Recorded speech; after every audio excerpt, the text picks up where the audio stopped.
en la antigua California y la influencia poblana.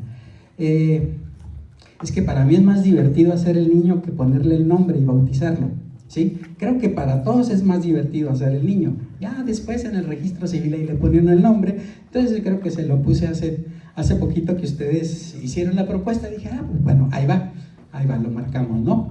La primera parte del trabajo está basado en cómo fue que yo me tropecé con este tipo de influencias y con este tipo de músicas. Entonces, en la segunda diapositiva presentamos algunas de las fuentes, no todas, ¿sí? Algunas. Fíjense, los norteamericanos, después de que conquistaron o después de que se apropiaron de la Alta California, ¿sí?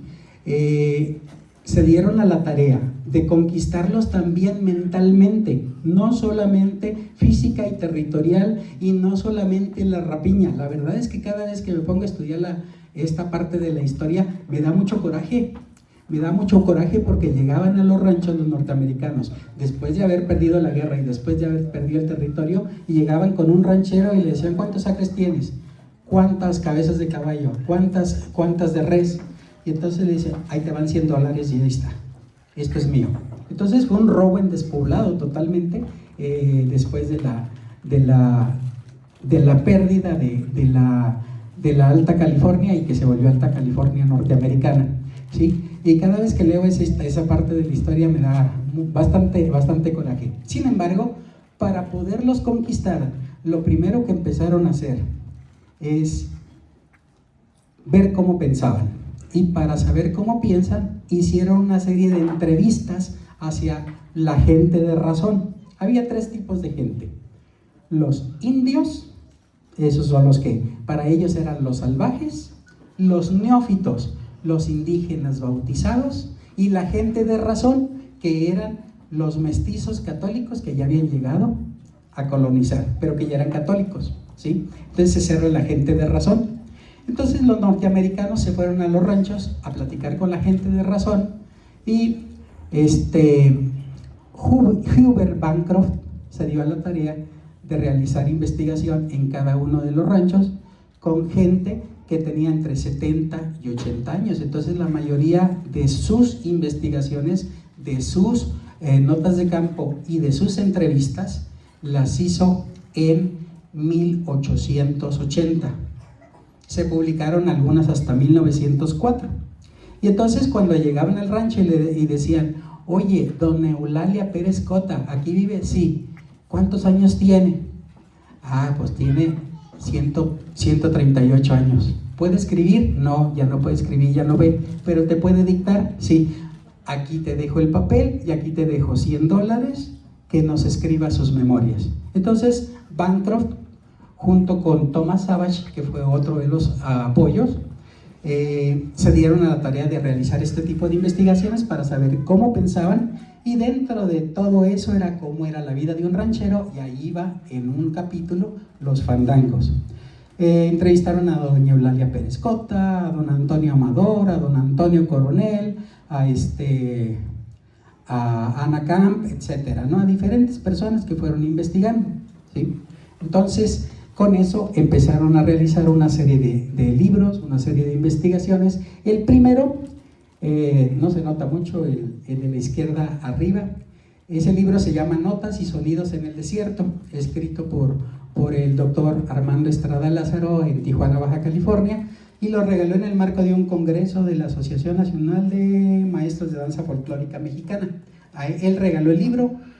El libro tiene 10 capítulos y nada más un solo capítulo viene a la antigua California, ¿sí? En ese libro yo dije, carajo, ¿a poco había jarabes aquí? Fue el primero que empecé a leer. Luego, a los 6 meses me tocó estar en una ponencia del maestro Jesús Jauregui. El maestro Jauregui es investigador por el Instituto Nacional de Antropología e Historia, y él describe el primer fandango en la travesía a la Alta California, el caso Sinaloa-Sonora, así le pone él. Y luego, como el maestro Jauregui y el maestro Samaniega andan con la línea de que todo es mariachi, Entonces ya luego como que sesga el trabajo para cerrar a que por lo tanto en la antigua California todos los que estaban allá eran mariachis, ¿sí? Yo creo que la orquesta San Miguelito no le gustaría que le llamaran mariachi, ¿sí? Entonces incluso en los encuentros nacionales de mariachi todo es mariachi, incluso si va un grupo de Tierra Caliente con música de arrastre, con tamborita, su guitarra, etcétera, a ellos los encierran en el marco del mariachi y son mariachis, ¿sí? Y luego ahí estamos en el récord Guinness, los de tamborita, la música de arrastre, Guadalajara, Guadalajara, y me decía el maestro Bardomiano Salgado, del conjunto de los hermanos Salgado, el maestro Bardo murió hace 6 meses, dice, oye, guache, yo no sé tocar esto, usted maestro, dele como que cree que está tocando aquí, nada más se nos van a contar. Sí, porque nos hicieron tocar el jarabe tapatío, Guadalajara, el son de la negra, y pues bueno, la gente de la Tierra Caliente nada que ver con eso, ¿no? Pero pues ahí estábamos enfrascados en el marco de el Encuentro Nacional de Mariachi, ¿sí? Otro libro, Danzas de la Temprana California o de las Primeras Californias. Ese libro es muy interesante, de Lucille Chornosky, porque viene una descripción incluso de cómo eran las coreografías en la época. Por otro lado, otro de los investigadores fue el maestro Schutz, que editó una serie de discos. Este maestro lo que se hizo fue ponerse a investigar y se fue con cada uno de los cantantes, y el cilindro de cera de los cilindros Erickson fue grabando. Entonces hay grabaciones de 1904 que están en el Archivo Nacional de Estados Unidos. Para algunos perjudicó la pandemia, pero para un servidor la pandemia a partir del año 2000 fue maravillosa. ¿Por qué? Porque liberaron todos los archivos de Estados Unidos, hicieron una liberación de archivos, fueron subiendo, con eso de que no quieren que lleguen investigadores, lo subieron de manera abierta en una serie de páginas, y entonces ahí pudimos abrevar muchísimo más. Ponemos la siguiente. Y bueno, aquí tenemos la portada de los 2 textos que me inspiraron en primera ocasión. El primero, el fandango en medio de la travesía, el caso Sinaloa Sonora, y por el otro lado, notas y sonidos y notas en el desierto, que a Armando en algún momento le dije, oye, ¿por qué notas? ¿Sí? Uno piensa que son anotaciones, ¿no? ¿Sí? Entonces, dice, sí, es cierto, lo voy a considerar, porque además pone notas pero no pone ninguna partitura. Entonces esa es la parte interesante. Ponemos la siguiente. ¿Sí? Muy fiesteros.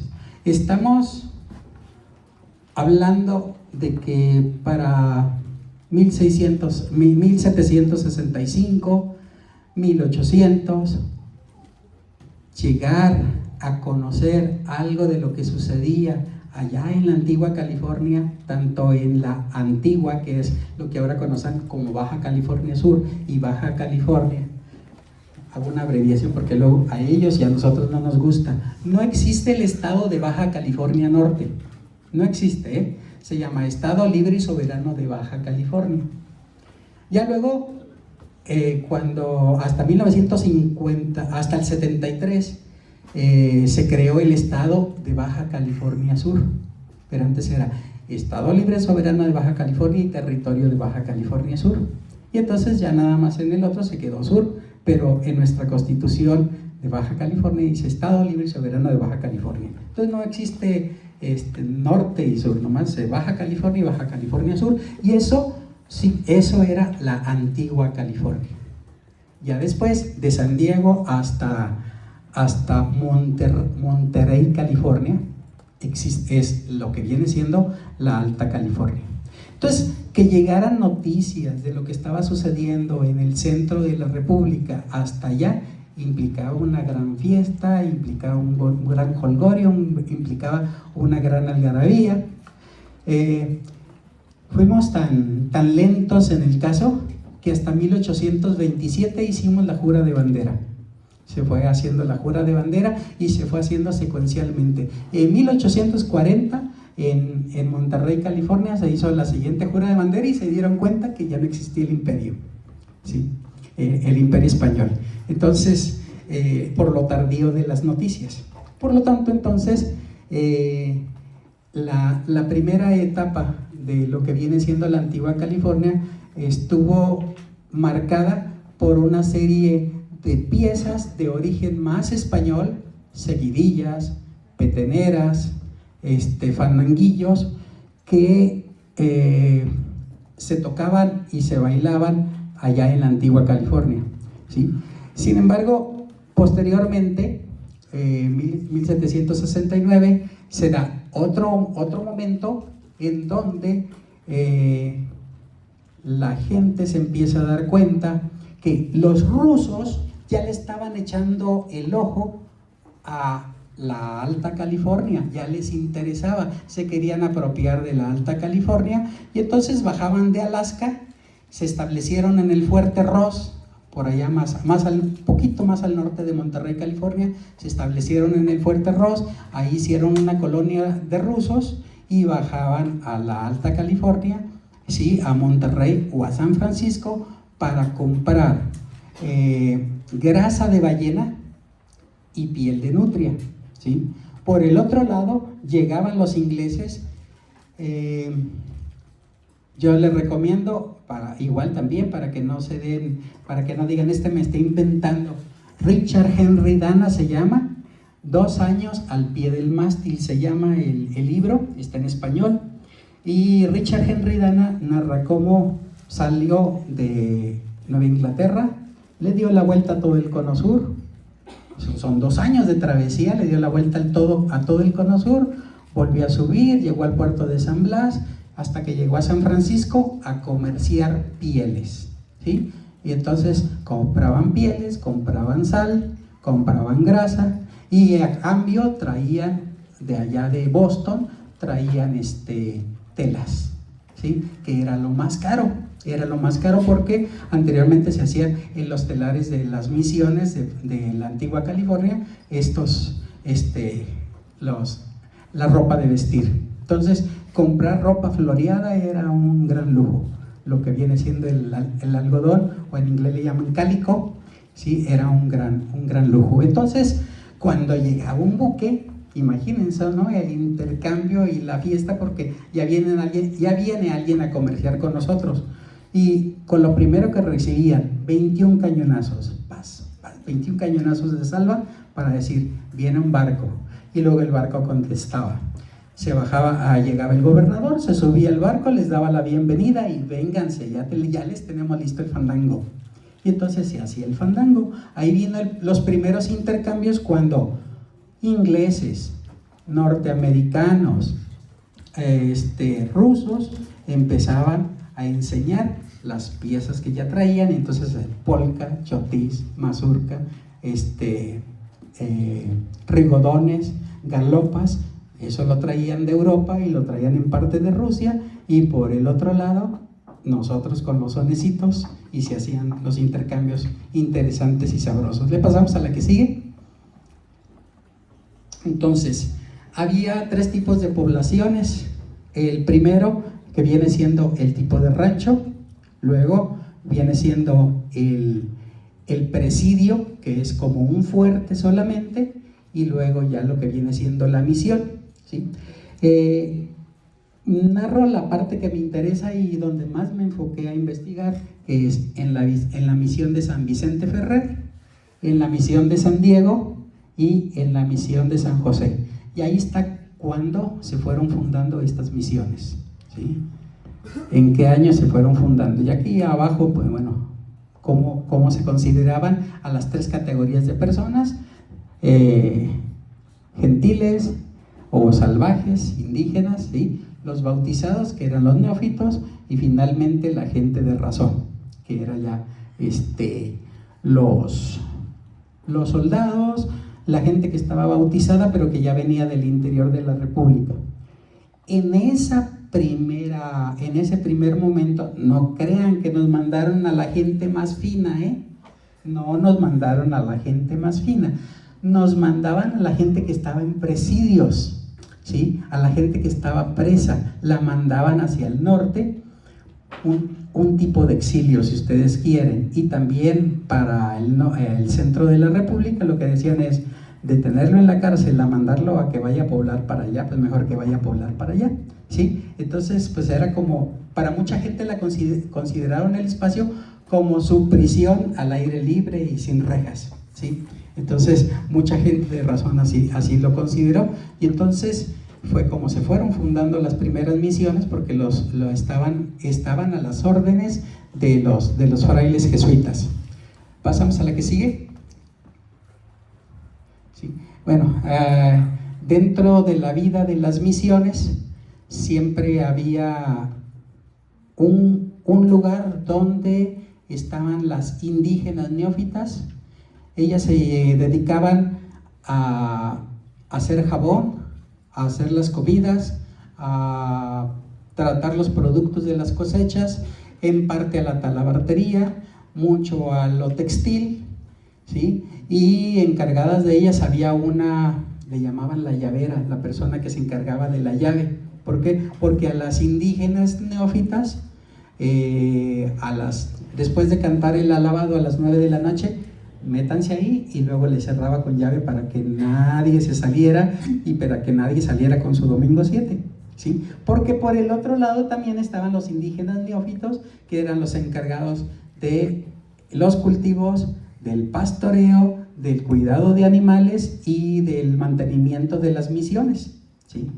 Entonces, eso hizo que, sobre todo la Alta California, hubo un momento de tal auge que, debido a la sobrepoblación de reses, tuvieron que matar durante un año, en un verano, 7,500 cabezas de res, porque había sobrepoblación, ¿sí? Entonces, se volvió un espacio muy próspero, ¿sí? Y en ese espacio próspero, ahí es donde luego vamos a encajar a José Padres y a José Híjar, que son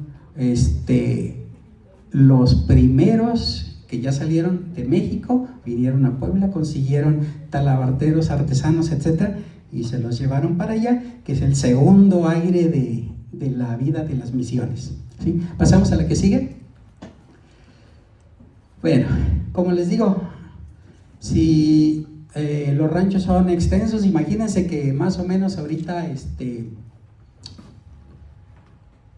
aquí en el centro de Puebla hay un rancho, pero a lo mejor el que sigue está hasta África y el otro está mucho más lejos. Entonces la distancia entre un rancho y otro, por el mantenimiento de cabezas de ganado, hacía que las familias estuvieran muy dispersas y que solamente fueran a los espacios de las misiones primero para ir a la venta, y número 2, para ir a misa. Solamente bajaban los fines de semana para ir a las misas, y lógico, ahí entonces es cuando se hacía un fandango, ¿sí? O por ejemplo, oye, viene mi familiar de Loreto, vienen desde Loreto los familiares, porque todo eso fue familia. Vienen las familias desde Loreto y ya llegaron a San Diego, California, se me ocurre. ¿Y cómo los recibimos? Pues con un fandango. Vamos haciendo una fiesta, ¿no? ¿Sí? Y que se haga el fandango. Uno de los aspectos más importantes de las casas es que deberían de tener una casa con una sala amplia, pocos muebles, y esos muebles eran hechos con huesos de ballena, ¿sí? Entonces, pocos muebles, porque ahí era donde se hacía el fandango dentro de las casas. La casa que no tenía sala grande, lo que tenía era un patio amplio, y entonces ahí en ese patio era donde lo acondicionaban para que se hiciera el fandango afuera, ¿sí? Entonces, la vida, la monotonía, la vida ruda de la agricultura, de la ganadería, del campo, del tratar de tener que hacerse de sus propias formas de vestir, de sus propios arreos, de la vida cotidiana, de sus propios utensilios de cocina, esa vida que se convierte en una vida ruda y monótona. Cuando llega un familiar, pues entonces es una gran fiesta que rompe la monotonía, y entonces da la oportunidad de que se abra un fandango, ¿sí? Por lo tanto, en la parte de abajo, bailar para la gente de la antigua California y de la Alta California, pues realmente llenaba muchas necesidades en su vida cotidiana. ¿Y por qué las llenaba? Primero, si había bautizos, fandango. Si había un funeral, fandango.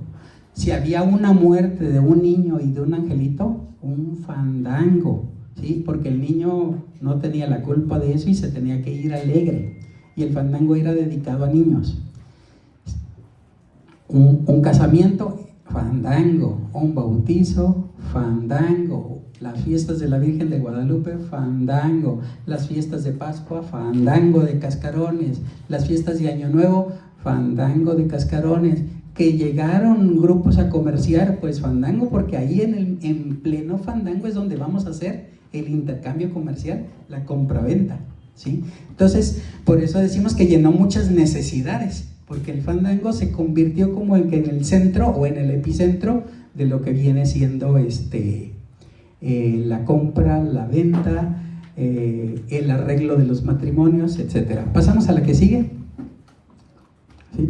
Y bueno, aquí tenemos algunas imágenes de los fandangos. En el primero tenemos tenemos una litografía, después una pintura en acuarela también de un fandango en la antigua California.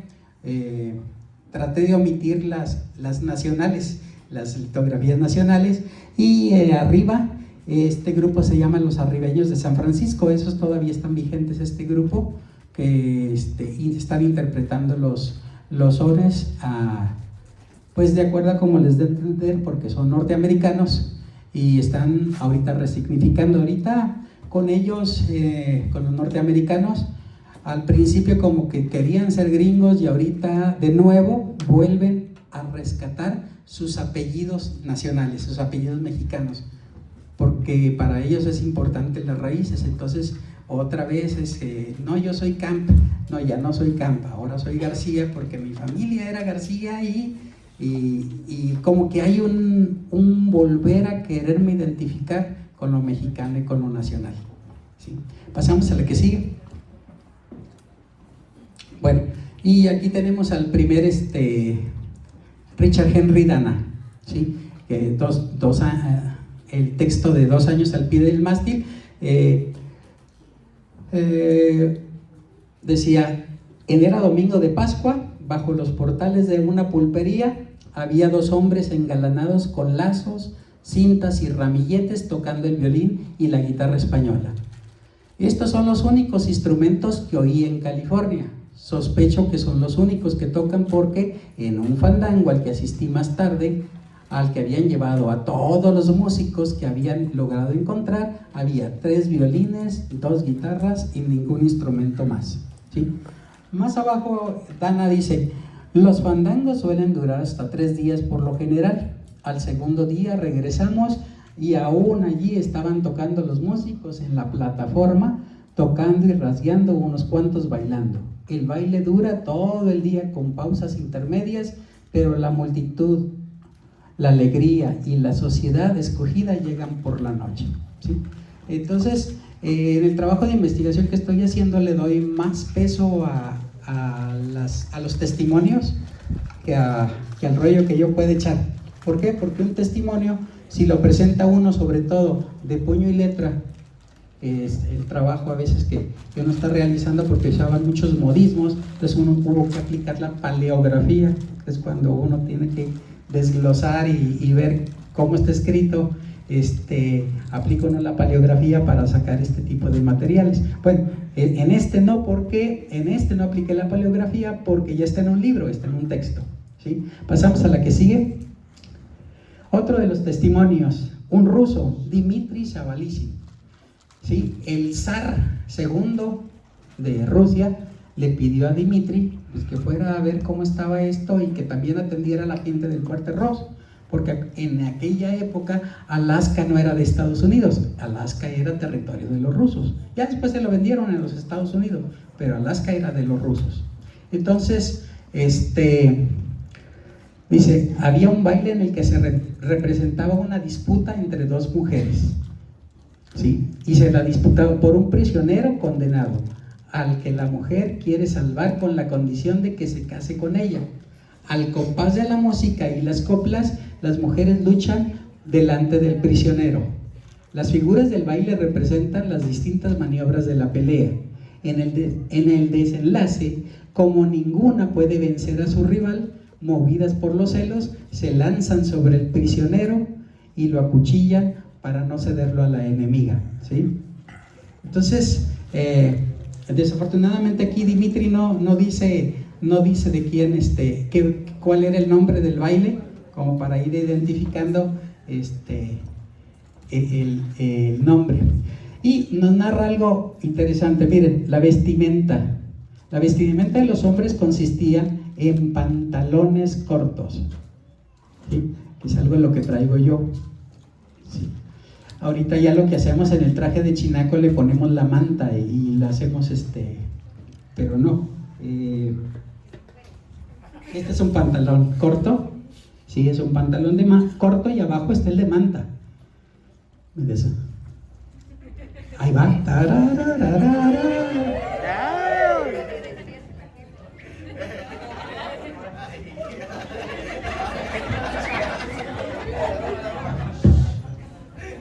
Ahí está el de manta abajo, ¿sí? Así vestían. Entonces, los hombres consistían en pantalón corto, sandalias con polainas, ¿sí? La polaina era solamente un pedazo de cuero, que se amarraban a los tobillos, y entonces ahí parecía que lo manejaban. Las sandalias podían ser sandalias, o en la antigua California, en Baja California Sur, eran teguas. Estas son las teguas, ¿sí? La tegua solamente Patricio Villavicencio en Bahía de Los Ángeles las hace, y en La Paz solamente hay otro artesano. Ya no quedan artesanos que hagan las teguas, ¿sí? Bueno, dice que estampadas que cubrían a la pantorrilla, chaqueta con galones. Encima de todo, en lugar de abrigo, usaban poncho o una especie de cobertor con una abertura por la que se mete la cabeza, a veces sin sombrero, ¿sí? O con sombrero redondo llamado, ¿cómo? Ahí la última línea, penúltima, perdón. Poblano. ¿Se dan cuenta lo que escribe un ruso, Dmitri Zavalishi? O con sombrero redondo llamado poblano y una espuela enorme de 6 picos. Solamente usaban una espuela en el pie derecho, que era para el caballo. No usaban 2, solamente una, ¿sí? Y en algunas ocasiones bailaban con las espuelas, en otras ocasiones, pues, por respeto, se las quitaban para bailar, sobre todo por el tablado, ¿sí? Entonces ahí tenemos ya 2 testimonios, uno de un norteamericano, otro de un ruso. Pasamos a la que sigue. A ver si mis músicos se van poniendo ya al tiro. Váyanse para acá ahorita, ¿no? Porque ya vi que Santiago pestañeó. ¡Ay, Santiago! Sí.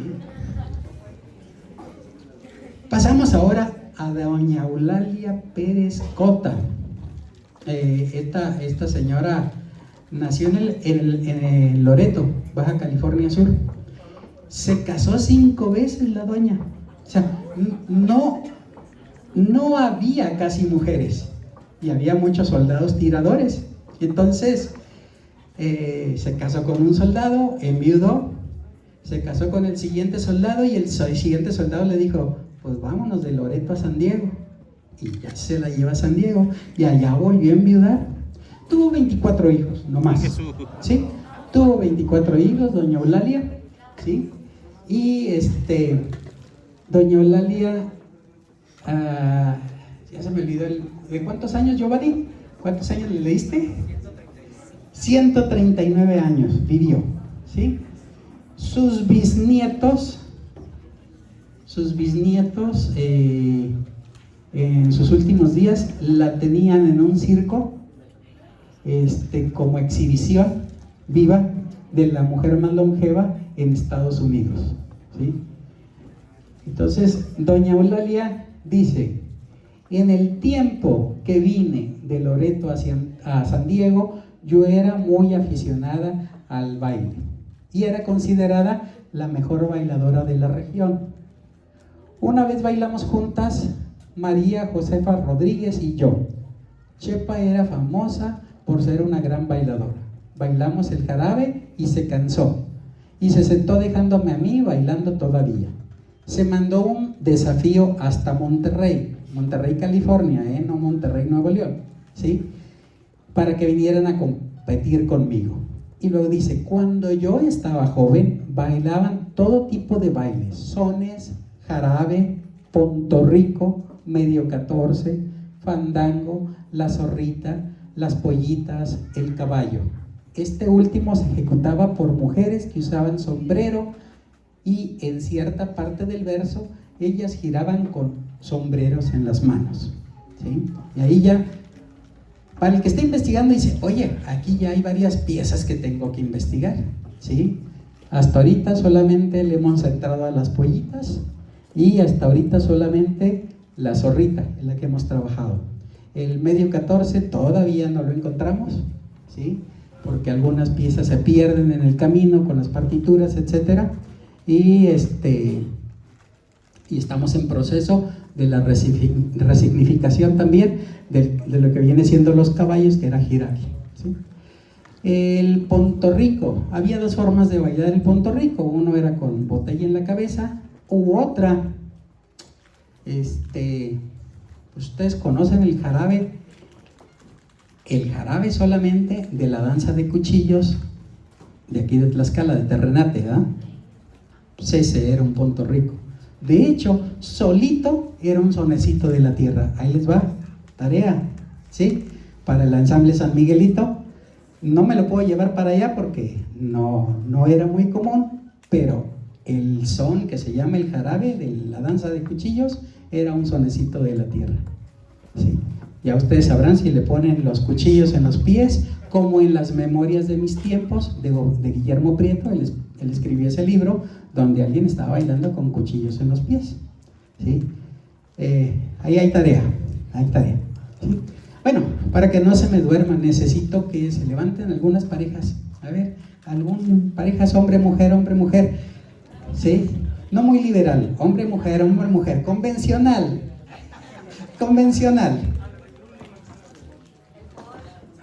Sale.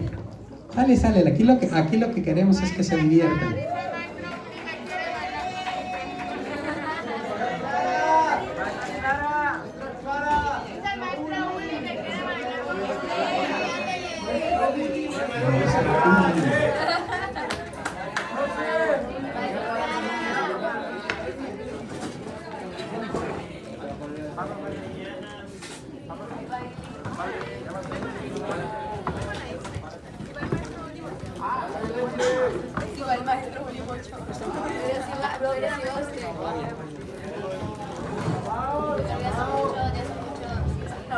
Sí, adelante.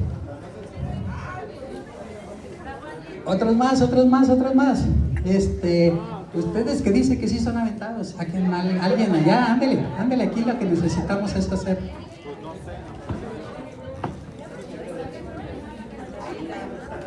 hacer círculo.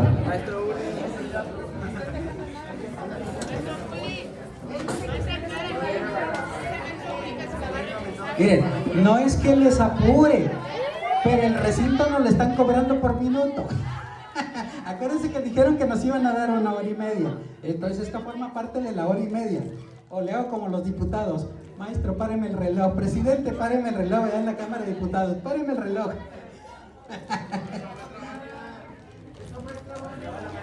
Bien, desde el siglo XVII había algo que se llamaba el maestro de la danza, era el que ponía las coreografías. Y luego ya después se fue el maestro de la danza en España y se utilizó para las galopas, para diferentes piezas, sobre todo para cuadrillas. Y el maestro de la danza iba dictando las coreografías. Todavía utilizamos al maestro de la danza, que en algunos lugares se llama bastonero, ¿sí? Y el bastonero iba diciendo qué figura seguía o qué pareja seguía a bailar, ¿sí? Y el bastonero el primero que decía, sale, vente, y la traía al círculo, el bastonero bailaba y la mujer tenía que empezar a bailar. La que no quería bailar se levantaba, llegaba al centro, daba una vuelta, gracias, y se regresaba, ¿no? ¿Sí? Pero ya están aquí, van a querer.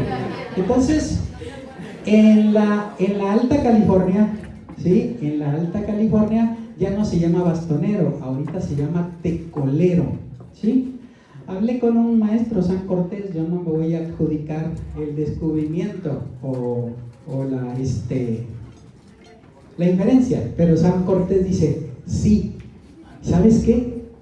Acá en Estados Unidos, en las cuadrillas, hay alguien que grita las figuras y se llama The Color, el que llama The Color. Dice, ¿qué tal si entonces el The Color tiene que ver con el tecolero? Sí, entonces, órale. Entonces, vamos a traernos un bastonero. El bastonero les va a decir quiénes son las parejas que van a bailar, ¿no? ¿Sí? Entonces, vamos a trabajar en círculo, se toman de las manos. Esta pieza se llama el coyote. Y entonces, el coyote lo que quiere es robarse a la gallina. La gallina va a estar adentro del corral y el coyote va a estar afuera. Cuando el coyote entre al corral, ¿la gallina se va a dejar agarrar? ¿Qué va a hacer? Entran, salen hasta que ya cuando el primer coyote apresa a su gallina, se va y se mete a la fila, y el bastonero, tecolero, ¿sí? O el maestro de la danza o maestra, ¿vas a hacer tú? Ok, va a decir qué pareja sigue, ¿sí? Entonces vamos a ver el son del coyote, que es un son de juego. Pueden ir 8 tiempos de valseado, 1, 2, 3, 8 hacia la derecha y 8 hacia la izquierda, o nada más en un solo sentido, ¿sí? Mientras, la otra es porque a veces si el corral es mañoso, el corral a veces baja las manos para que el coyote no pase. No, ustedes déjenlas así naturales para que el coyote haga lo suyo. No le cierran el paso, porque de por sí la gallina es medio escabullidiza y todavía le cierran el paso, pues como que no la vamos a hacer. Échatela, Pablo, de una vez.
Gracias, ya se despabilaron un poquito.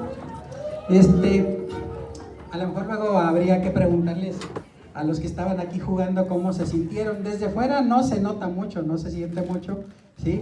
Pero ya, por ejemplo, cuando la gallina se le escapa al coyote y todos los demás, ¡uy, no! Entonces ahí es donde el público empieza a divertir.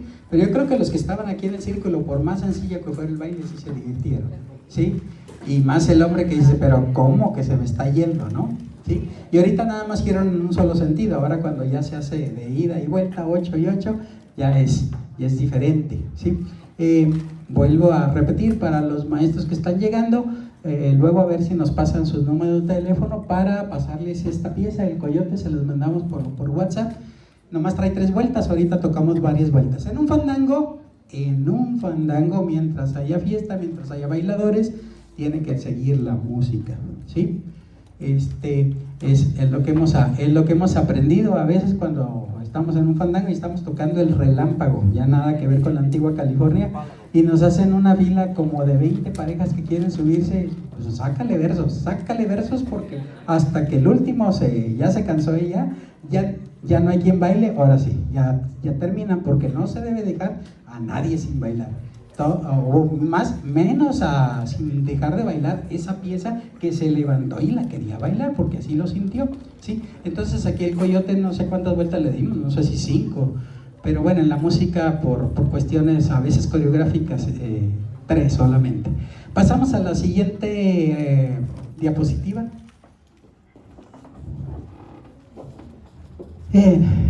José María Amador, ¿sí? Otro de los testimonios. Miren de cuándo es la entrevista hasta el final. 16 de julio de 1877. Dice: los bailes que se bailaban cuando yo era joven era el jarabe, el pontorrico, la nabamba, o sea, una variante de la bamba, el cuando, ese lo bailamos ayer, el cuando, pero el cuando ya viene siendo influencia de los marineros chilenos, porque es un minué chileno, ¿sí? Entonces, el cuando es otra de las piezas, el queso y otros, y se concluía siempre con una jota o con cuadrillas, ¿sí? La casa no tenía más piso que el natural. Los dueños de la casa compraban 2 tablas y le ponían 3 burros y las clavaban para ver a bailar los sones a las mujeres. Eso significa que las ponían altas, ¿sí? Bien, dice, había un tecolero, aquí ya vamos con la parte del tecolero, un tecolero o bastonero que iba zapateando y echando mudanzas para sacar a bailar a las damas. Perkins se apellida. Se me viene la diarrea de apellidos. Perkins. Memorias de un ranchero se llama este texto. Y entonces Perkins nos habla de cómo un bastonero o un tecolero fue una persona de color, ¿sí? Un mulato. Ya estaba la antigua California o la Alta California conquistada por los norteamericanos. Y entonces el norteamericano le pidió el primer vals a la dueña de la casa, que se le hacía el honor de bailar con la dueña de la casa el primer vals. Y entonces pues empieza la música y curiosamente viene un vals. El primero que se levantó a bailar fue el bastonero, y entonces se fue a bailar enfrente de la dueña de la casa, la saca a bailar y empieza a bailar con ella. Entonces esta persona, Perkins, se siente agraviado, saca la pistola y se le ve encima. Entonces los músicos pararon, se paró el vals, y el bastonero se desapareció. En cuanto sacaron la pistola, el bastonero se desapareció, y le dice Perkins a la señora, ahorita se me fue el nombre, dice: ¿cómo está eso que me agravia si prefieres bailar con un negro? Dijo, con un negro en lugar de bailar con un blanco como yo, que soy norteamericano. Y luego dijo: con mucho gusto yo te ofrecí la primera pieza, pero por costumbre estoy obligada a bailar la primera pieza con el bastonero, ¿sí? El bastonero es el primero que baila y va sacando de una por una bailar. Entonces, la primera pieza, y él es el que va marcando a veces los ritmos y los pasos, y los demás tienen que ir haciéndolo. Entonces, el bastonero es una figura muy importante, o tecolero, dentro de lo que viene siendo a bailar, y va sacando a las damas, él las va sacando, la saca, la pone en el centro, baila con ella, y ya sea por ahí hay un agente de razón o un californio que le gustaba y quiero bailar con ella, llega, se quita el sombrero, se lo pone y empieza a bailar con ella, ¿sí? Para que me regrese el sombrero, bueno, a lo mejor los que saben de lo que viene siendo la tradición jarocha, saben lo que es hacer la gala, ¿sí? El hombre le pone el sombrero, todavía se hace, le pone el sombrero a la mujer jarocha y entonces baila con ella. Si la mujer lo deja allí, es que le agrada. Si la mujer se lo quita y baila con sombrero en la mano, es bueno, sí, no te estoy despreciando. Pero si la mujer lo tira al piso, definitivamente no, ¿sí? Si la mujer se queda con el sombrero aquí, si la mujer se queda con el sombrero acá, luego el hombre lo tiene que rescatar. Y en Veracruz sale, señores, y van con el señor o con el papá de la muchacha o con el suegro, según sea el caso. Aquí está un cartón de cerveza. Y entonces ya la muchacha le regresa el sombrero. Eso es hacer la gala. Eso es hacer la gala, ¿sí? En el caso de la antigua California era muy similar, ya desapareció. Se ponía el sombrero, la mujer lo tiraba, lo mantenía o se lo dejaba en la cabeza, y después venía la parte de la gala, que era retribuir con 2 o 4 reales, ¿sí? Retribuir con flores, y ya con eso estaba la promesa incluso de acompañarla a su casa, ¿sí? Acompañarla a su casa. Entonces el bastonero saca a la dama, me gusta, órale, le pongo el sombrero, quiero bailar solamente con ella y no la quiero dejar sola, pues bailo con mi sombrero puesto, yo, ¿sí? Y ya sé que tiene compromiso, pero quiero bailar con ella solamente porque es buena bailadora. Entonces la respeto y me quedo con el sombrero o me lo quito, pero lo mantengo yo, no se lo pongo porque si no sería agraviar a otra persona, ¿sí? Que ya está prometida a lo mejor, ¿no? Entonces es el que saca a las mujeres. Dice, cuando alguna mujer sobresalta por su habilidad, entonces la cubrían con sombreros, le arrojaban sombreros y pesos duros a los pies. Luego, cada cual tenía que rescatar su sombrero por 4 reales. Dice, creo que fue en 1843 cuando se casó Antonio Amador, mi tercer hijo, en el Agua Caliente. No crean que era en Tijuana, ¿ven? Tijuana es un lugar que se llama muy famoso y luego tiene casinos, Agua Caliente, ¿no? Entonces, no, toda la Baja California y la Alta California es famosa porque tiene muchos ojos de agua caliente, ¿sí? Y ahí es donde se iban las mujeres a lavar el lino, ¿sí? A los ojos de agua caliente, agua sulfurosa, como le quieran llamar, ¿no? Entonces se casó en Agua Caliente, fue muy cerca de San Diego, ¿sí? Y la gente bailó 3 días con sus noches. Hubo bastante vino, aguardiente, comestibles de todas clases y sin límites, ¿sí? Lo que nos dice don Antonio Amador, ¿sí? Pasamos a la otra. Los fandangos, el motivo de los fandangos. Me voy a ir a las 2 columnas de hasta abajo. ¿Por qué se bailaba? Se bailaba porque les llegaba una visita, un familiar. Si hay algún problema también ahí, ¿verdad? Yo como ahorita no traigo lentes, a lo mejor sí es el enfoque, ¿verdad? O sí se alcanza a ver. Quizás sea de enfoque allá atrás con el cañón, ¿sí? Por las visitas. Otro motivo de fandangos es por la llegada de los navíos. El siguiente, bodas o pedimentos en matrimonio, bautizos, cumpleaños, comidas de campo, una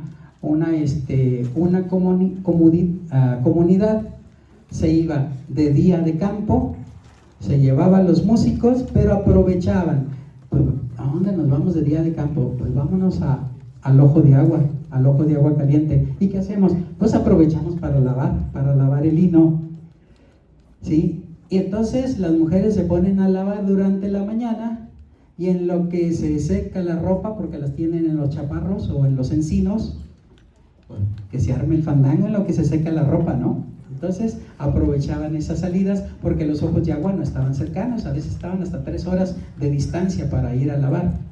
Entonces es irse de día de campo totalmente casi todo el día, salían a las 6 de la mañana y llegaban como a las 6 de la tarde a casa, ¿sí?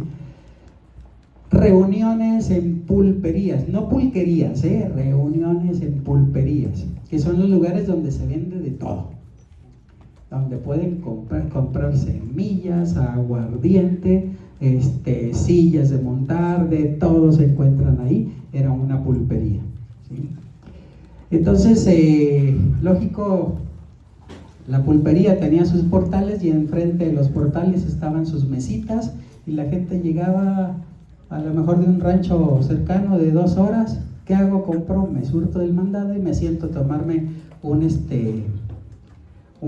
líquido que me estimule, un líquido estimulante, alcohol, aguardiente, etcétera. Y mientras eso se da, pues ahí me quedo un ratito, o me quedo una buena parte de la tarde, pero luego llegan los músicos y que se arme el fandango, ¿sí? Entonces, esa es otra de las reuniones. Las fiestas patronales o los sepelios de infantes. Estas eran las causales de lo que vienen siendo los fandangos, ¿sí? Pasamos a la otra. Y bueno, lo dividí en 2 etapas. La primera etapa, que es la más cercana a lo español, se bailaban sones, jarabes, minuets, jotas, rondas, fandangos y peteneras, ¿sí? Después, con el intercambio internacional, entra el chotis. Ayer bailamos un chotis, se llama La Mágica Mujer. El chotis, la polca, la contradanza, la mazurca, los lanceros y los valses, ¿sí? Dentro de los sones, pues a veces se hacían composiciones o pegasones, que ya ustedes lo conocen. Es una mezcla de muchos ingredientes que se termina llamando jarabe, ¿sí? Que era lo que los antiguos boticarios hacían, metían muchas mezclas de líquidos y ya te hacía tu jarabe para la tos, tu jarabe para la reuma, etcétera, ¿no? Entonces el jarabe es una mezcla de muchos sonecitos que se solía bailar y que, bueno, ustedes más que nada lo conocen, ¿sí? Pasamos a los instrumentos. Violines, guitarras, jaranas, vihuelas, arpas, flautas y ocasionalmente la mandolina, ¿sí? Y luego lo que viene siendo la flauta transversal, ¿sí? Pasamos a la otra. Lo saqué, MUBACA se llama las abreviaturas, el Museo del Vaquero de Baja California, ¿sí? Está en el Triunfo, en Baja California Sur, este museo. Ahí se encuentra toda una colección de la vestimenta de los antiguos californios, desde el traje de soldado hasta el soldado de cuera, etcétera, ¿sí? Entonces esta fotografía la saqué del Museo del Vaquero de Baja California. A ver la siguiente fotografía para que vean de la época. A la derecha está el arpa, también del Museo del Vaquero, y las dos jaranas que se solían utilizar, que eran de 12 cuerdas, ¿sí? El tololoche que se encuentra a la izquierda, ese está exhibido en el Museo de San Vicente, ya está al sur de Ensenada, ¿sí? Es un tololoche de 2 cuerdas solamente, ¿sí? Hecho con una tina de lámina, ¿sí? La caja es una tina de lámina y solamente se le puso un triplay en la parte frontal, se le hizo su hueco y su mástil, etcétera, y ya quedó el tololoche que se solía utilizar y que está exhibido en el Museo de San Vicente en Baja California Norte, en Ensenada, perdón, al sur de Ensenada, en nuestra parte de la península. Vamos al que sigue, uno más de instrumento. El otro que me influyó en este trabajo de investigación, Charles Fletcher. Esta persona fue un visionario que anduvo por Nuevo México, anduvo por Arizona, anduvo por San Diego, anduvo en Sonora, en los campos sonorenses, y grabó 450 cilindros de cera. 400 cilindros de cera. Estos los grabó en 1904. Se encuentran casi todos los que están en buenas condiciones en línea, y de ahí sacamos mucha de la música que nosotros ahorita estamos tocando. Tenemos las partituras, pero además tenemos el cilindro de cera que ya se digitalizó, y que eso nos ha servido bastante para rescatar y tener una idea de las tonadas. Entonces, Charles Fletcher, o Chas, allá es Chas Lumins. Chas Lumins es otro de los visionarios que ha influido en el trabajo de investigación. Y a ver, vamos a ver las portadas de los cilindros de cera. A ver, pasamos a la que sigue. Fue el único libro que hizo, Fue el único libro que hizo en 1904. Costaba $1.50, $1.50, y ahí tenemos una partitura de Lindita, ¿sí? La persona que la apoyó con las partituras, Farwell, le ayudó con las partituras, pero Farwell era un director de orquesta y siempre tuvo mucho trabajo para sacar este libro, que era nada más de 30 páginas. Tardó 6 meses y tenía más proyectos, y dice, pues no puedo avanzar así con un director de orquesta que anda por todo Estados Unidos y que le estoy rogando que me haga partituras, porque Chas Lumins pues solamente él había rescatado lo de los cilindros y seguía grabando a la gente, ¿sí? Ahora sí pasamos al cilindro de cera. Aquí tenemos a don Francisco Uruchurtu. Él es de origen español, pero fue de los primeros también que influyeron con su música. Lo que hacía Chas Lumins, le ponía la bocinota con ese fonógrafo Philips. Lo que hacía es, cántale aquí. Entonces cantaba en la bocinota, Chas Lumins le daba vuelta y se iba grabando los registros sonoros. Los primeros cilindros de cera solamente duraban 30 segundos. Después ya se fueron creando más, fueron más caros, pero el que más duró era 1 minuto y medio, ¿sí? A ver, pasamos a las portadas. Ahí tenemos unas portadas de los cilindros de cera de Columbia. Solamente son las portadas, las etiquetas que se ponían ahí. Ahora sí ponemos el cilindro. Ahí tenemos un cilindro. Es un cilindro de cera dura. Si el cilindro se cae, hecho añicos. ¿Ustedes han visto la brea de los violinistas? Es exactamente, muy similar. Si la brea se cae, se hace trocitos. Entonces muchos cilindros se han perdido por falta de cuidados, que se han caído, y entonces se perdió el registro y se perdió la historia para siempre, porque no hay otra forma de rescatarse. Cuando se dieron cuenta de eso, empezaron con el proceso de digitalización. A ver, pasamos a la que sigue. Ahí tenemos el fonógrafo, pero ya el que digitaliza. Ahora en la biblioteca de Bancroft, en California, ¿sí? Cerquita de Pasadena, está este centro de investigación. Meten el cilindro, lo empiezan a tocar y se hace el registro tal cual. Pasamos a la que sigue.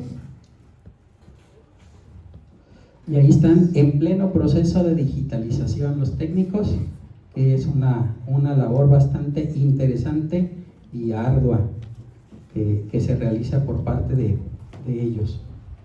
A ver, vemos la que sigue.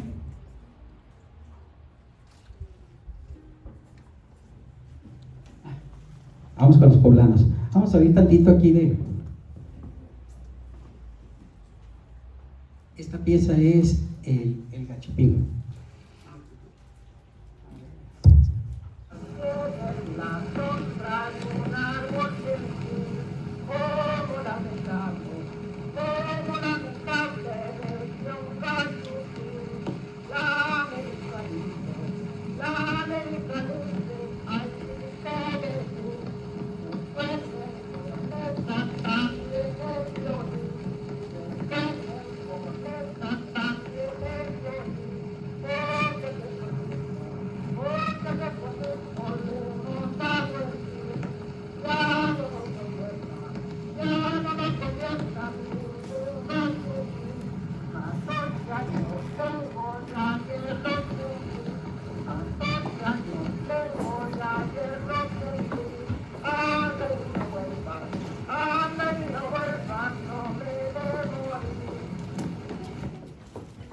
Bueno, ese es el que está en mejor estado, ¿eh?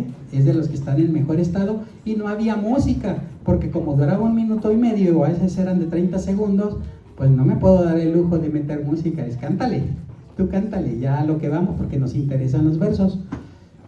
Nos vamos a aventar nosotros esta pieza, el Gachupín, y quiero que ustedes la bailen, ¿sí? Van a hacer exactamente lo mismo que hicieron cuando bailaron el Durazno hoy en la mañana.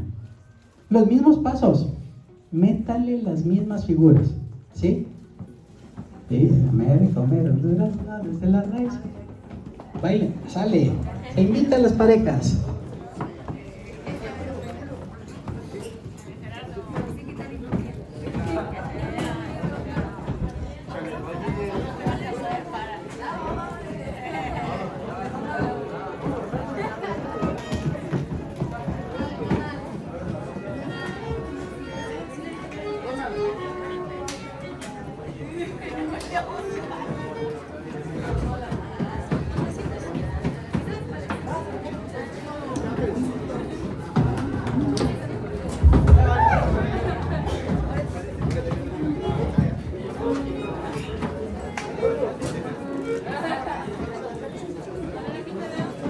Me falta la maestra Rosina que diga, ¿estamos listos?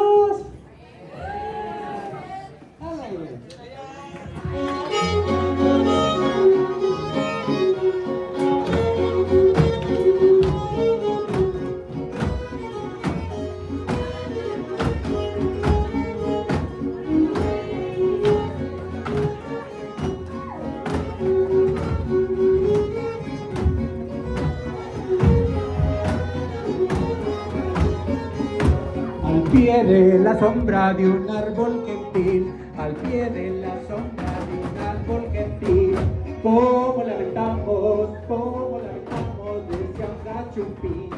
La América es libre, la América es libre, ay triste de mí.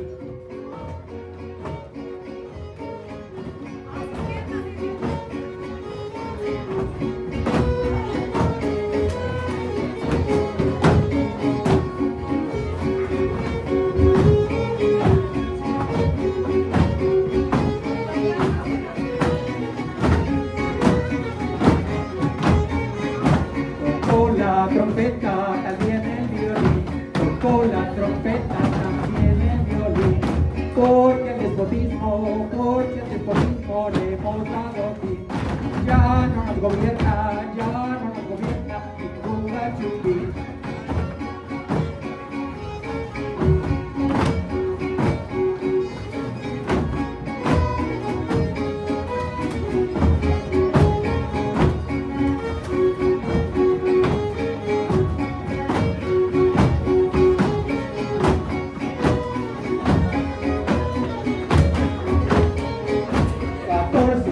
Tengo y ayer los cumplí, 14 años tengo y ayer los cumplí.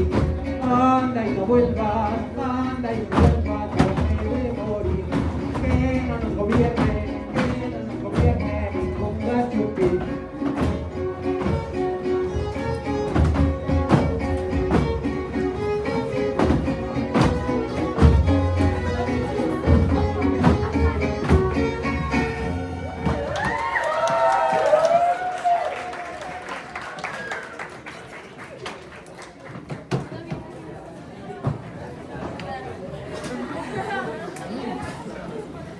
Ya casi vamos a cerrar, ya casi vamos a cerrar porque ya me saca la bandera amarilla, no es cierto. Bueno, esto me sirvió de puente, ¿se dieron cuenta la similitud? ¿Sí? Pues este viene siendo también otro sonecito de la tierra. En este sonecito que solamente se conserva ya, no sé, o a lo mejor falta más escarbarle aquí, porque fue nacional, esta pieza fue nacional. Y solamente ahorita se conserva ya, precisamente por las grabaciones en los cilindros de cera, ¿sí? Habla de un gachupín que está triste porque ya fueron expulsados, y habla también de un mexicano que dice: anda y no vuelvas, no me he de morir, que no nos volvieron ningún gachupín, ¿sí? Vamos a la que sigue. José María, no, en esa, nomás ahora sí. José María Híjar y José María Padres, ambos mismo nombre. Durante el gobierno de Valentín Gómez Farías, que fue el momento donde se le hizo la secularización de las misiones, o sea, se las quitaron a los sacerdotes, y entonces iban a pasar a propiedad del Estado. No se durmieron y les gustó la idea, y entonces amarraron alianzas con Valentín Gómez Farías para que ellos fueran con nuevas colonias. Hicieron dos incursiones, fueran con nuevas colonias a repoblar, pero con la condición de que todo lo que había en las misiones de la secularización iba a ser propiedad de los colonos que llegaban de aquí. No tenían la culpa los colonos, era más bien los largos de Padres e Híjar. Entonces el gobernador Figueroa hizo este manifiesto a la República Mexicana, lo mandó en 1934, llegó hasta 1935, y en 1935 le contesta, pero ya no era Valentín Gómez Farías, era Antonio López de Santa Anna. Y Antonio López de Santa Anna dice: efectivamente, porque dentro de las, son como 180 páginas de este manifiesto, está en la biblioteca de Barcelona, está en España, de hecho dice copyright. Dije, pues ni modo, lo siento, yo lo necesito para la investigación. Entonces, lo primero que dice el gobernador Figueroa: estamos de acuerdo que hay secularización de las misiones, pero también estoy consciente que nuestros indígenas, la gente que trabajó mano a mano con los frailes, fueron los que levantaron las misiones, y fueron precisamente los que conocen el movimiento de cada una de las misiones. Por lo tanto, yo como gobernador creo que lo más justo es que dentro de esta secularización todo lo que hay sea en reparto de los indígenas y no de las colonias Padres e Híjar. La segunda ocasión, 1935, cuando José Padres va llegando, bueno, antes de que se fuera, la segunda incursión, sale de México, todavía con la bendición de Valentín Gómez Farías, y se viene a Puebla. Consigue talabarteros, consigue gente que trabaje la cerámica, consigue gente que trabaje la herrería, y se los lleva, ¿sí? Al llevárselos allá, el gobernador Figueroa le dice: sí, está bien, pero ya había hecho su manifiesto. Sí, está bien, te vamos a establecer ahí en el Fuerte Ross, mientras nos contesta del gobierno federal de la República, ¿sí? Y por ahí también hay una anécdota, y no es la del caballo blanco, como un vaquero se aventó cerca de 5 días con sus noches a caballo, que era el que traía la respuesta ya de Antonio López de Santa Anna, donde decía: va marcha atrás, las misiones son para los indígenas, y la familia Padres, las colonias de Padres e Híjar, que se queden en el norte como ya quedaron establecidas, ¿sí? Con ellos viene la segunda oleada de influencia, y lógico, entonces con ello el reforzamiento de lo que vienen siendo los sonecitos de la tierra, esos sones que ustedes manejan. Allá también se toca el durazno, pero a veces cuando uno empieza a coreografiar dice: ¿qué hago? Si pongo el durazno con este vestuario van a decir: es Puebla. Entonces, ¿qué hacen? No, esos se los dejamos a Puebla, hay otros más diferentes, ¿no? Como por ejemplo ahorita ¿sí? Este es el que acabamos de tocar. Entonces, hay muchísimas piezas que venían dentro del proceso de los sonecitos de la tierra. Cuando la familia Padres Híjar pasa por Puebla se lleva un contingente de gente, luego llega Morelia y se lleva otro contingente de gente. De hecho, allá hay una pieza que ya creo que no se maneja, se llama Las Pulgas de Morelia, es otro de los sones que se tocan allá. Y luego pasa por San Blas y se lleva otro contingente, y de ahí mismo jala a San Blas, manda a pedir a Sinaloa que otra cantidad de soldados, y se van llevando gente, ¿sí? Entonces, prácticamente ya en 1835 se da la última de las migraciones dentro de la época, porque sigue habiendo migraciones hacia Baja California, pero la última de las migraciones de la época que llevó lo que vienen siendo los sonecitos de la tierra, ¿sí? Entonces, dentro de estos colonos venía don Antonio Coronel. Él nació en la Ciudad de México el 21 de octubre de 1817 y llegó a California a los 16 años, en 1834, a bordo de la fragata Morelos, y era el miembro del segundo contingente, ¿sí? Pasamos a la que sigue porque también tenemos, sí. Bueno, bandos.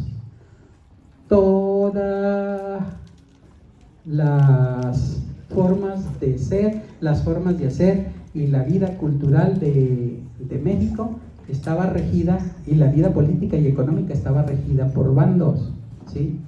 Yo luego los invito, no lo tuve en mis manos, luego lo perdí y ya no lo he vuelto a encontrar. Hay un bando donde dice qué tipo de fondo debería llevar la China, ¿sí? Para Puebla.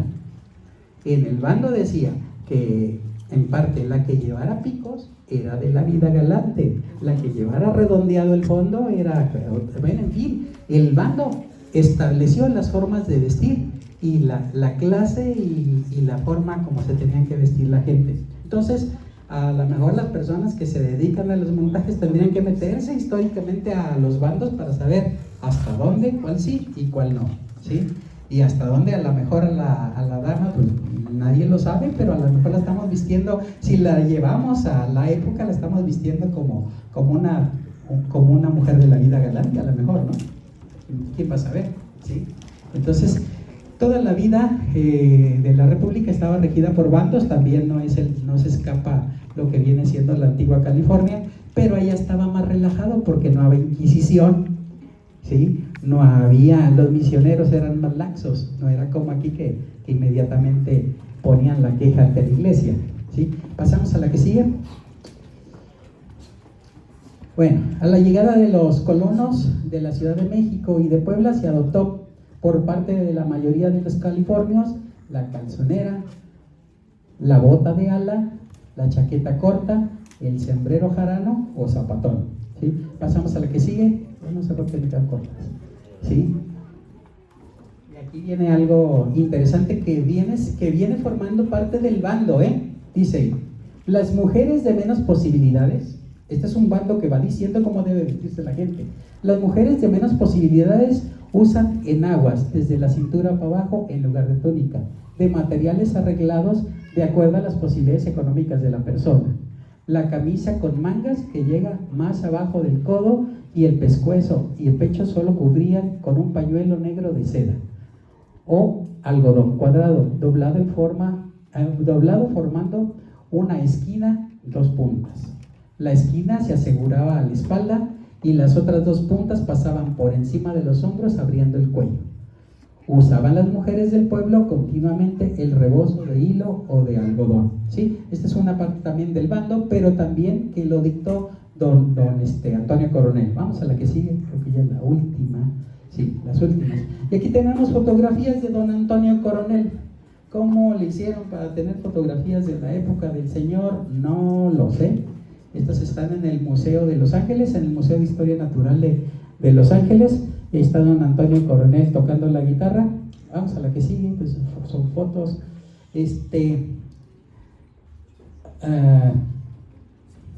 Ya sé mucho que no doy clases que tienen que ver con lectura de imágenes, ¿sí? La gente que se dedica a la historia también tiene que aprender a leer imágenes, ¿sí? Y entonces, en esta imagen, ¿qué encuentran? ¿Qué están viendo ahí de entrada? Una persona en el centro, está bailando, dos mujeres a los lados y el hombre a cada lado, un pañuelo blanco que es con el que está manejando a las mujeres, ¿sí?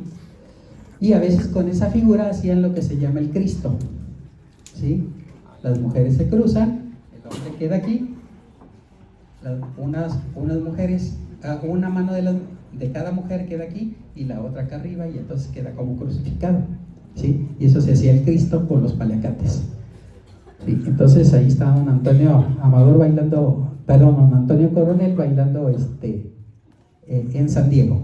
Pasamos a la que sigue, que son ya más fotografías, otra vez don Antonio bailando. Les digo, se hizo en Los Ángeles una ala del Museo de Historia expresamente para él, con sus instrumentos. Ahí se encuentran sus instrumentos. Y la última, me parece, a ver, o ya acabé. Sí, ahí está bailando otra vez y está con su señora esposa en la esquina, ¿sí? Y esta fotografía, como dicen los historiadores, circa, no tiene fecha, no tiene fecha, está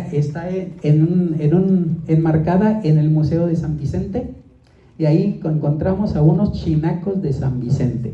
Si se dan cuenta, a la izquierda están dos neófitos, dos indígenas bautizados, y luego están los chinacos casi del centro, los últimos cuatro de la derecha, con su pantalón corto, sus polainas, su camisa, otro con chaleco, todos con su paliacate en el cuello, y allá uno con el sombrero jarano y su chaquetín, ya más actuales.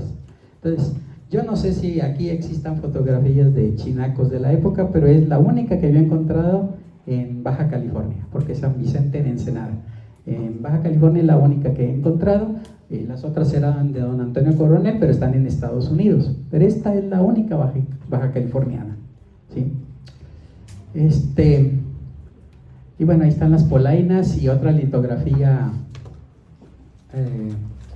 de un vaquero. Ya son puras imágenes. Ahí pasamos a la última. La partitura del Gachupín, escrita por la señora Anna Camp, ¿sí? Y ya de ahí, pues lógico, Chas Lumins la sacó para hacer el libro, ¿sí?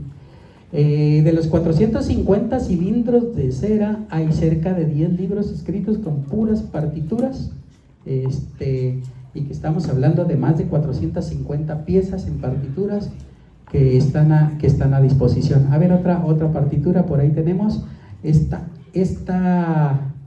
aunque allá se toca y allá se bailaba y se cantaba, creo que le pertenece más al estado poblano, Napoleón y Miramón. Es una pieza también musical. Por ahí tengo, ándele, esa.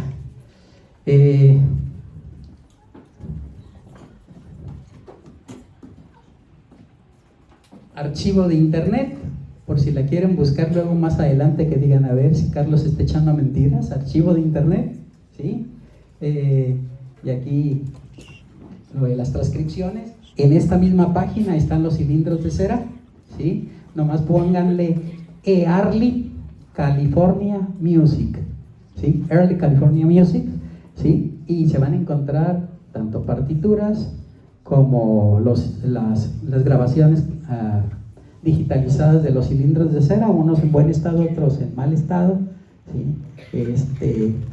Ya más adelante puede uno Early California Music, Chas Lumins, y ya salen todas las grabaciones de nada más de Chas Lumins, y luego Anna Camp, y salen todas las grabaciones de Anna Camp, Porfirio Rivera, y salen todas las grabaciones que Chas Lumins hizo Porfirio Rivera, y así se va uno por nombres, ¿sí? Pero ahorita esta la puse aquí porque el quelele, creo que les debe ser familiar a ustedes, ¿no?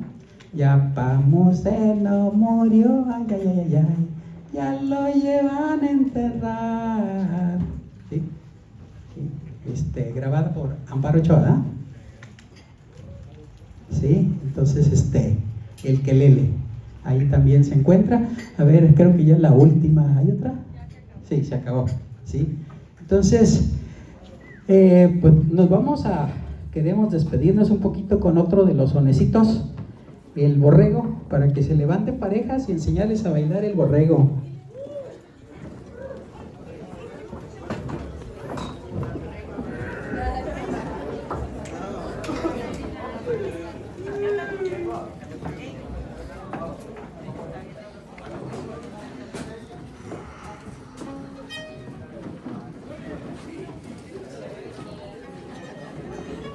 Ay, creo que sí se durmieron.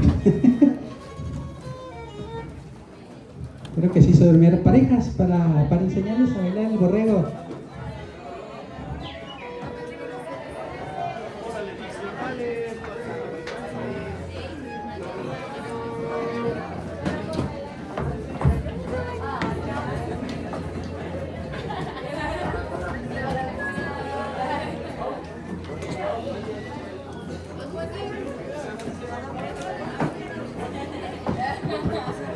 Bueno, primero vamos a trabajar un balseado 16 tiempos para irle poniendo algo. 16 balseados hacia los lados, ahí donde están. Vamos, listos. 16, empezamos cada quien a su derecha, frente a frente. Vamos, va.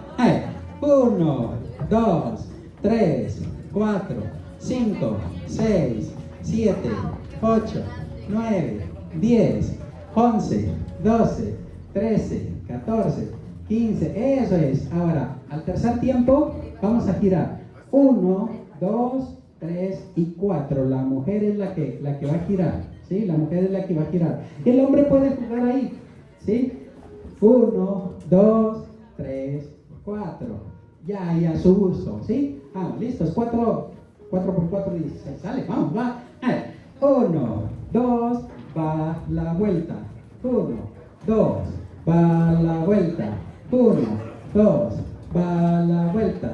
1, 2, eso es. Ahora, vamos a hacer unos remates suaves. 1, 2, 3, 4, 5, 6, 7, 8, 9, 10, 11, 12, 13, 14, 15, 16. Y ahí es donde viene el juego del borrego, ¿sí? Pueden jugar solamente ahí, frente a frente, o lo quieren suave. Vente para acá porque eres mi borrega ahorita. 1, 2, 3, 4. Ahora ya si quieren ser agresivos, 1, 2, sí, ya depende de cuánto aguante, ¿sí? Esa es la parte musical. Esa es la parte musical. Vamos a poner una sola cosa. La parte cantada, y cuando empiece cantada, qué bonito su borreguito, mi vida, ¿quién se la dio? A mí no me la dio nadie, mi dinero me costó. ¿Sí? Como se supone que están bailando con el sombrero de chinaco ese, ahí ya se lo ponen aquí, ¿sí? Y la mujer va cada 3 balseados y luego va a torear al borrego porque el borrego la va a topatear. A ver, las marcamos aquí. Sale la linda, sale la bella y el borreguito con su salella. Sale el negrito con su capote y el borreguito le da de tope. Tope con ella, tope con él, tope con ella, tope con él. En la segunda podemos jugar. La mujer puede moverse, pero el hombre, como sigue siendo el borrego, 1, 2, 3, 4, 5, 6, 7, y le empuja el borrego, le empuja con la cabeza. Aquí vas a rebotar. ¿Sí? A ver, vamos a ver cómo nos sale el borreguito.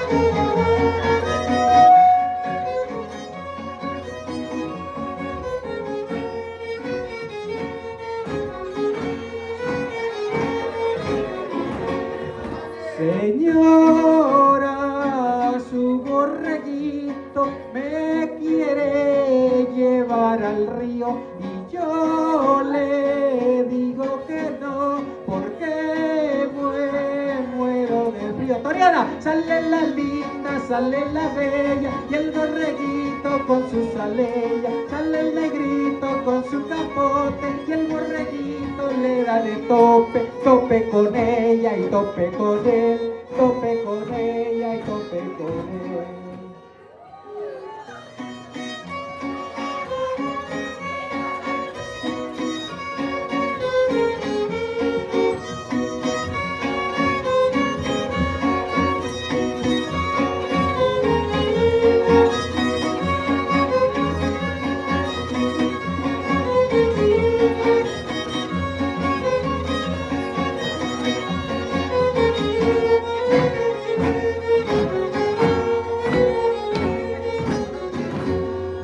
Qué bonito su borreguito, mi vida, ¿quién se lo dio?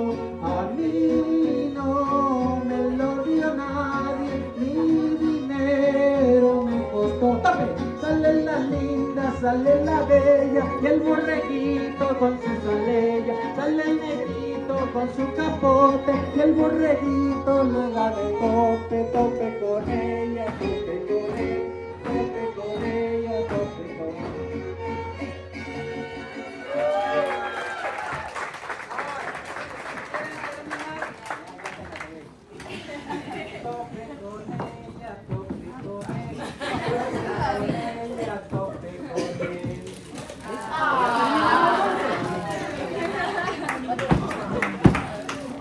Muchas gracias. Espero que no se hayan aburrido. Espero que no se hayan aburrido. A veces uno se emociona. Y qué bueno que esta vez no me ganó la emoción. Esperemos podamos vernos en una próxima ocasión. Gracias.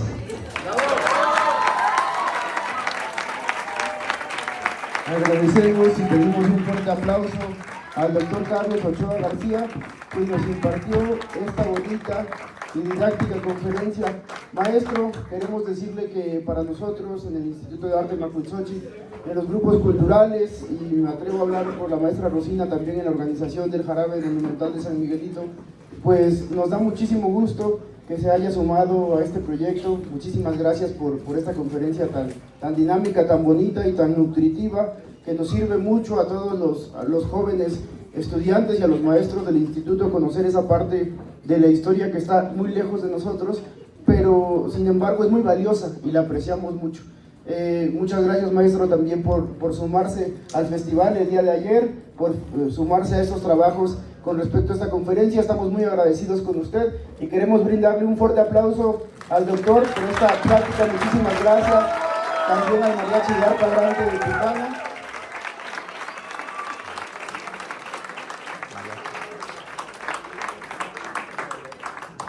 Y queremos hacerle, me parece, un presente por parte de todos nosotros.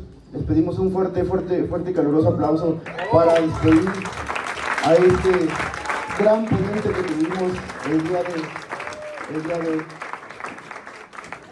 Y maestro, queremos solicitarle, le acostumbramos a cuando vienen a impartirnos una ponencia a tomarnos una foto grupal con todos. No sé si nos gustaría acompañar a esta foto.